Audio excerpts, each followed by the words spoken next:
El govern municipal del Partit Popular va fer públic fa uns dies que l'any 2011, en la recollida selectiva de paper i cartró, s'han recollit 11.500 quilos menys que en l'any 2010. És a dir, ha hagut una reducció important dels quilos de paper i cartró que se repleguen al poble de la Vall. Però el problema és que aquesta recollida selectiva de paper i cartró no ha millorat en absolut, sinó tot el contrari. Per una part, ens trobem en que, encara que ha hagut aquesta reducció del paper i cartró que es tira als contenedors,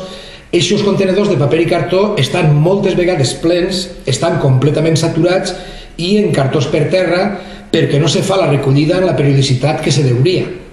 Per un altre costat, no se fa en absolut un treball seriós per a conscienciar a tota la ciutadania de que recupere aquest paper perquè de fet aquest cartó, perquè de fet en els contenedors de basura orgànica tots han vist i tots veiem constantment que n'hi ha molt de paper i molt de cartó, és a dir, no se tira el paper i el cartó en els contenedors de recollida selectiva. I en tercer lloc, tampoc es fa,